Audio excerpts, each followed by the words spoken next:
Uongozi wa Kamala waomba kulipa fedha zote kuvunja mkataba bila zengwe. Ni maneno ya ndani kabisa ambayo yanatoka ndani ya klabu ya Simba Sport Club, ambapo imeelezwa kwamba baada ya tetesi za muda mrefu, imeelezwa kuwa baada ya uchunguzi wa kina wa jopo la madaktari, imeonekana jeraha la Musa Pinpin Kamara ni kubwa kuliko kawaida na huenda akawa nje ya uwanja kwa muda mrefu zaidi. Imeeleza viongozi wa Simba wanamshawishi Kamara avunje naye mkataba ili waweze kumsajili golikipa mwingine wa kigeni kwa ajili ya michuano ya klabu bingwa barani Afrika. Hata management ya Kamara wameomba kulipwa fedha zote bila zengwe ili zoezi la kuvunjwa mkataba lifanikiwe. Nikumbuke kwamba Musa Pinpin Kamara yeye aliweza kuumia kwenye moja ya mechi ambazo alikuwa anacheza baina ya Simba, lakini baina Simba na timu moja, na ndipo ambapo akaumia. Lakini taarifa za ndani zikawa zinadai kwamba ugonjwa na Kamara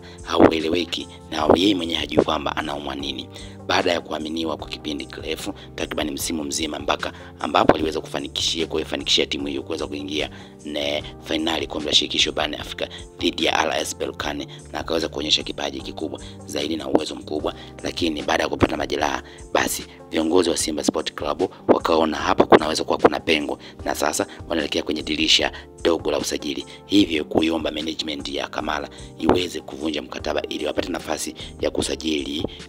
kipa mmoja wa kigeni kama kanuni ambavyo zinavyodai za TFF na bodi ya ligi. Na ndipo ambapo uongozi wa Pinpin Kamara nao ukadai kwamba kama wanataka kuvunja mkataba, basi wao hawana shida, wavunje tu mkataba, ila wanaomba wawalipe pesa zote ambazo za kuvunjia mkataba ili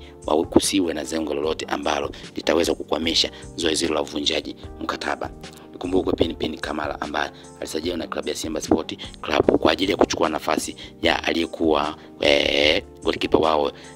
Ayubu Lakled, ambaye naye alipata jeraha na baadaye akabadili Musa Kamara, naye alifanya kwa mafanikio makubwa, na baadaye ndipo ambapo akaweza kusajiliwa Kamara, na Kamara amefanya kazi nzuri. Na sasa golikipa namba moja kwa sasa wa klabu ya Simba Sport Club ni Yakubu Suleiman, ambaye naye anafanya vizuri zaidi. Hivyo Pinpin Kamara, kama jeraha lake litaka kwa muda mrefu, basi anaweza akajikuta akiondoka kunako klabu ya Simba.